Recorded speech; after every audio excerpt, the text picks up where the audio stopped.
স্বাগত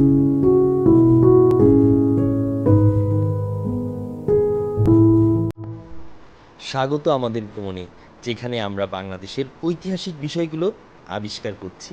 আজ আমরা যাচ্ছি ঢাকার একটি আইকনিক ল্যান্ডমার্ক লালবাগের কেল্লায়। পুরানো ঢাকার হৃদয়ে অবস্থিত লালবাগের কেল্লা ১৭০০ শতকের মুঘল কেল্লা কমপ্লেক্স, যা একটি সমৃদ্ধ এবং উত্থান পতনের ইতিহাসের গল্প বলে। এই মহাকাব্যিক কেল্লার নির্মাণ ১৬৭৮ সালে মুঘল সুবেদার মোহাম্মদ আজম শাহের আদেশে শুরু হয়েছিল, যিনি সম্রাট আওরঙ্গজেবের তৃতীয় পুত্র ছিলেন।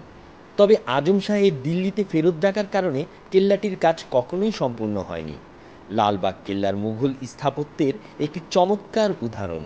বিস্তীর্ণ উদ্যান, সুন্দর প্যাভিলিয়ন এবং জটিল নকশাগুলো সেই সময়ের ঐতিহ্যকে প্রতিফলিত করে। লালবাগ কেল্লার একটি প্রধান আকর্ষণ হলো দেওয়ানি আম বা জনতার হল। এখানে সুবেদার জনতার সাথে দেখা করতেন এবং তাদের সমস্যার সমাধান করতেন। হলের অভ্যন্তরটি সুন্দর খোদাই এবং চিত্রকলায় সজ্জিত, যা মুঘল শিল্প কৌশলের নৈপুণ্যকে প্রদর্শন করে। কেল্লার ভেতরে আরেকটি গুরুত্বপূর্ণ কাঠামো হলো পরিবিবির সমাধি, যাকে শায়েস্তা খানের কন্যা বলে বিশ্বাস করা হয়।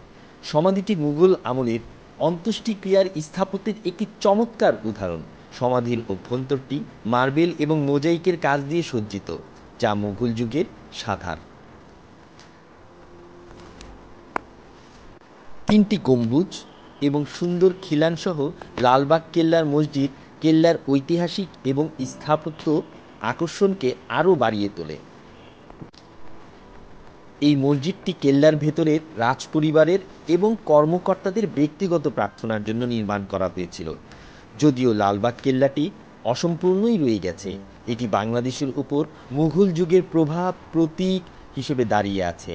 এটি এমন একটি স্থান যেখানে প্রতিটি ইট, প্রতিটি কণায় ইতিহাসের কাহিনী শোনা যায়। আপনি যদি কখনো ঢাকায় আসেন, তাহলে লালবাগের কেল্লায় একটি ভ্রমণ অবশ্যই করা উচিত। এটি কেবল একটি কেল্লা নয়, এটি অতীতের একটি ঝলক, উচ্চাকাঙ্ক্ষার শক্তি, স্থাপত্য কুশলতার একটি গল্প। এই ঐতিহাসিক যাত্রায় আমাদের সাথে থাকার জন্য ধন্যবাদ। আরও ভিডিওর জন্য আমাদের চ্যানেলটি লাইক, শেয়ার এবং সাবস্ক্রাইব করতে ভুলবেন না। আগামীতে আবারও দেখা হবে। খোদা হাফেজ।